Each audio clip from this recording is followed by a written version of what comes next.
Assalamualaikum warahmatullahi wabarakatuh. Saya Muhammad Ifran Hadi dengan NIM 23042178 akan membawakan materi tentang tujuan hukum, mazhab hukum, sifat, ciri-ciri dan unsur hukum, sumber hukum, konstruksi hukum, dan penafsiran hukum. Yang pertama, tujuan hukum.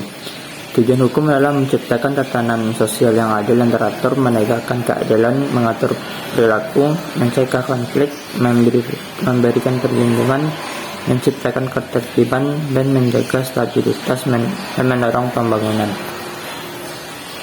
Yang kedua, mazhab hukum. Mazhab Hanafi. Mazhab ini dikenal dengan pendekatannya yang fleksibel terhadap interpretasi hukum. Yang kedua, mazhab Maliki. Mazhab ini memiliki kecenderungan terhadap hukum yang berdasarkan tradisi dan konsensus umat.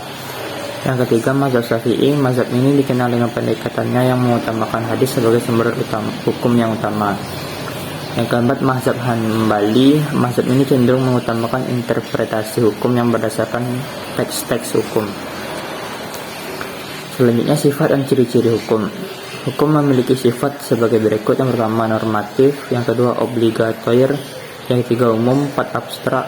5, stabil. 6, ditetapkan secara formal. 7, memiliki sumber. Yang ke-8, bersifat menjamin keadilan. Dan yang ke-9, dapat diterapkan.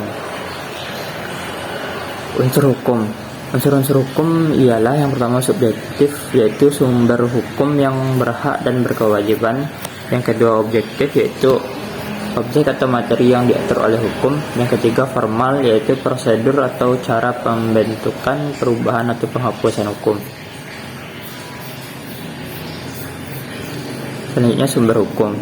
Sumber hukum di Indonesia meliputi undang-undang, peraturan pemerintah, peraturan presiden, peraturan menteri, peraturan daerah, peraturan desa, putusan Mahkamah Konstitusi, hukum adat, kebiasaan, doktrin hukum, dan hukum internasional.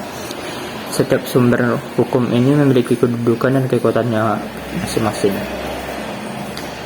Yang selanjutnya, konstruksi hukum. Konstruksi hukum melibatkan identifikasi masalah, penelitian, pembentukan aturan, implementasi, penegakan hukum, dan evaluasi. Ini mencakup proses pembentukan, pelaksanaan, dan penegakan aturan hukum dalam suatu sistem hukum.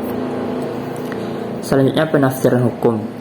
Penafsiran hukum adalah proses mengartikan teks hukum untuk diterapkan dalam kondisi situasi konkret.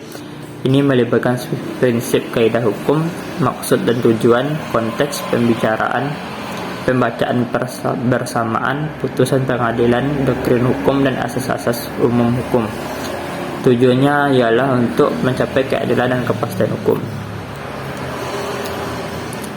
Baik, demikian materi yang dapat saya sampaikan. Saya akhiri dengan wassalamualaikum warahmatullahi wabarakatuh.